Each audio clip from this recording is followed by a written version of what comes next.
はいはい、いきます。はい、こんにちは、山本修行の山本です。今日はたくさんの質問に答えたいと思います。よろしくお願いします。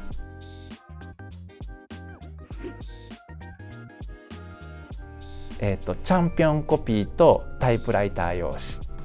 紙、トモエリバは 52GSM なんですけれども、それ以下の紙です。で、薄いんですけど全くにじまないし抜けないし、あと楽しいのはチェンジングカラ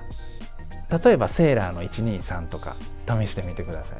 答えは言わないですけど、どんな色が出るかお楽しみです。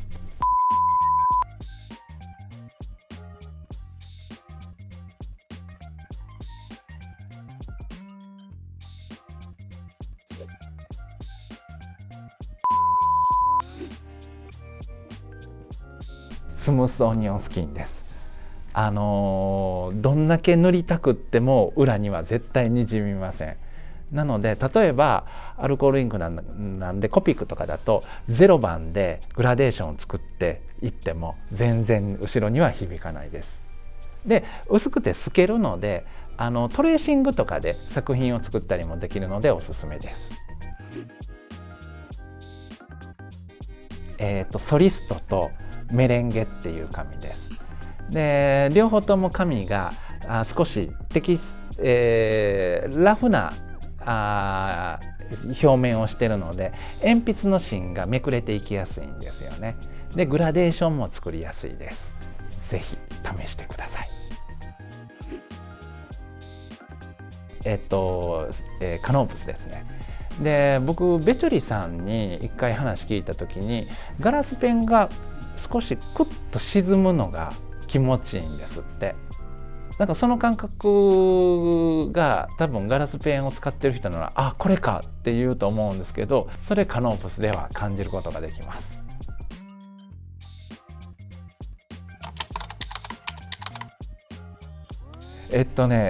ついこの間僕が発表させていただいたカノープスっていう紙は今はすごくおすすめです。コスモエライトっていう紙があったんですけど、残念ながら2022年にその紙は廃盤になってしまって、なのでそこを超えることを意識して、で、原材料も含めていろいろ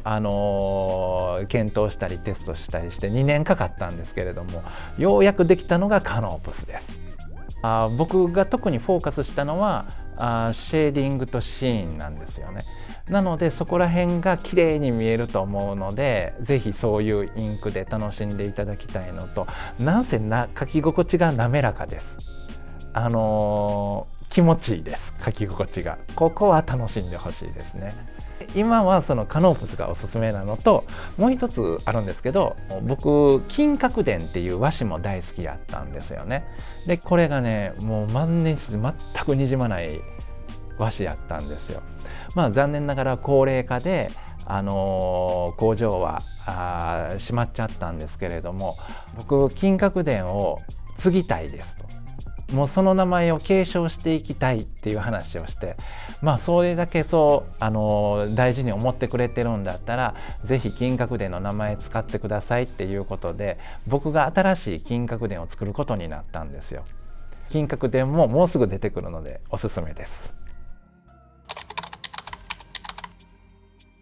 サンフランシスコペンションはね、もうちょっとすごかったですね。今回金曜日、土曜日、日曜日ってあったんですけれども、金曜日に、カノープスのノートを発売始めました。で、僕100冊以上のノートを用意してたんですけど、もう初日で全部ソールドアウトしちゃって、でもみんながそうやって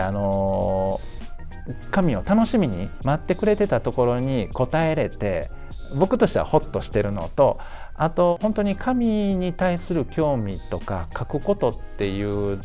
のに皆さん楽しんでくれてるなっていう部分が、僕としては横から見てても、自分でも楽しいんですけど、横から見てて本当に嬉しいですね。2ヶ月ぐらい悩んでました。で、やっぱりそのコスモをイメージするような紙にしたいなと思ってて、で、星の名前がいいなとは思ってたんですよね。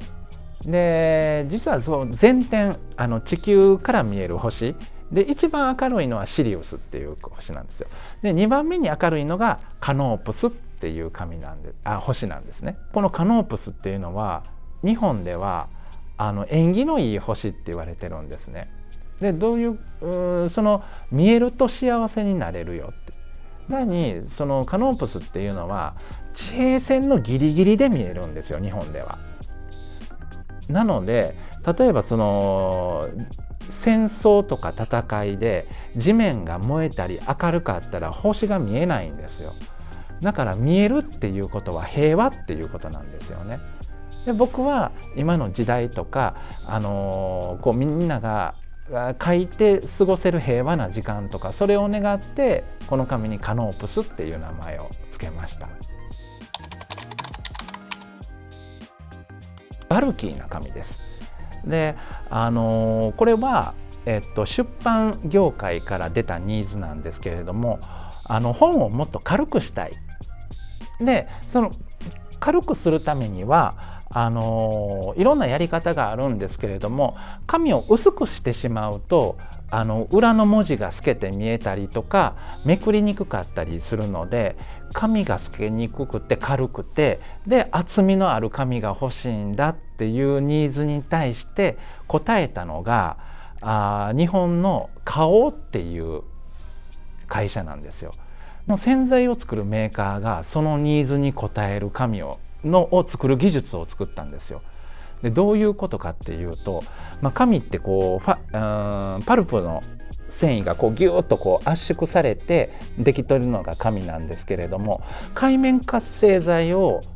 この原材料に入れることによってこのギュッとなったパルプの間にこうスポンジみたいな空気層を作るようにしたんですよね。